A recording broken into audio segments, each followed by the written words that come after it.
What's going on YouTube? I'm back from the Yu-Gi-Oh! National event. I entered the Ultimate Time Wizard and wanted to go over my experience and the recap of the tournament. Here are a couple of photos during the rounds of the Ultimate Time Wizard. Shout out to my brother and a couple of friends that were able to take some photos and share it with me throughout the event. At the Ultimate Time Wizard tournament, I was piloting Amaryllis. It has a few upgrades from the last list that I had presented, and overall I felt like the deck had a strong performance, and pretty much anytime I was able to play, I was pretty much winning the game. And the only times that I really lost was that I had a kind of bricky hand or something at a mediocre level or worse. So overall, the deck I feel like was very good for this tournament. I also have a deck profile going in depth on the list that I have ran at the Lil Man YGO channel, so check it out. Here are my matchups for the National Ultimate Time Wizard. Round 1 I played against Hero Frogs. I won 2-0. Round 2 I played against Vayu Turbo. This was the game where I took it to game 3. I opened a Tytannial and an Amaryllis, and the hand was pretty mediocre. I was able to play into like turn 2 or 3 when I needed to top deck a good card to proceed the game. I ended up drawing an Amaryllis, which made me lose that game. Round 3 I played against Hero Frogs. I was able to win 2-1. The game did ended up going into time. There were some complications. I did go over it in my deck profile, but I ended up winning by 100 life points, and this taught me a lesson where you definitely have to double check your life points before conceding or going through with the game.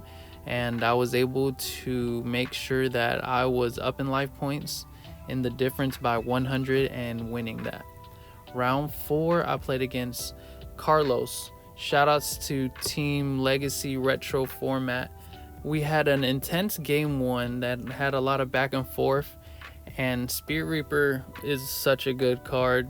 And game 2 Carlos got it, and in game 3 I was able to win the trade-offs in the battle and was able to take it in game 3.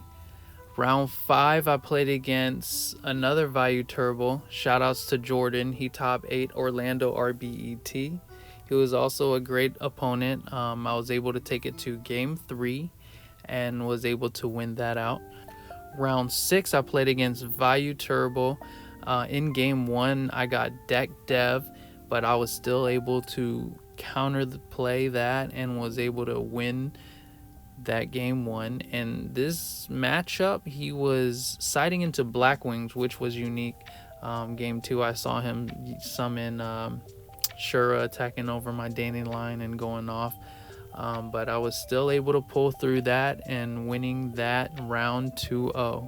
In round 7 I played against Zombie Heroes. It was a very grindy game.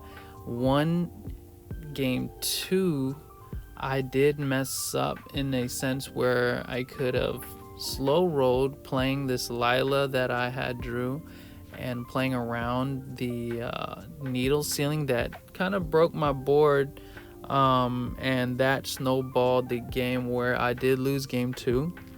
And in game 3 I was able to really overpower the Zombie Heroes and use Black Rose secondary effect to be able to push a lot of damage, and also sealing the game with return. In round 8 I played against the new Water Turbo. What they really call it now is the Dream Frogs.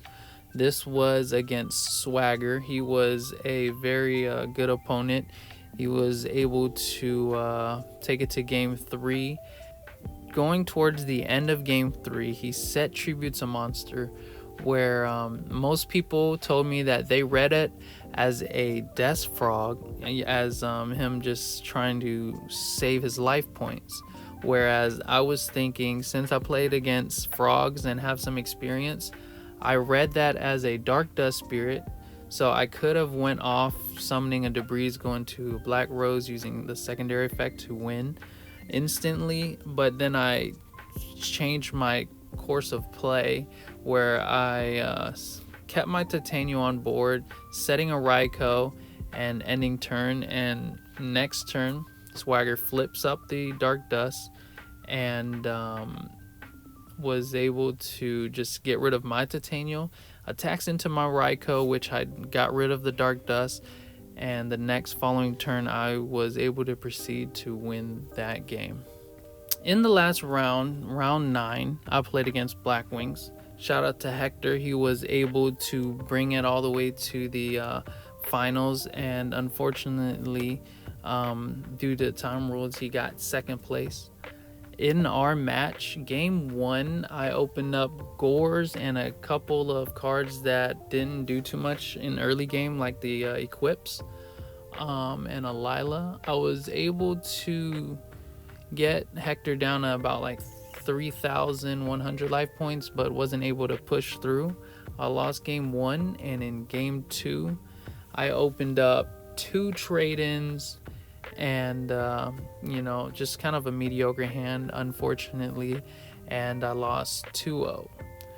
But this experience in nationals, I've learned a lot. I was able to get 16th place overall out of 460 plus players, and if this was a main event level tournament, this would easily been a top 16 cut where I would have been able to play it out and possibly even win the whole thing.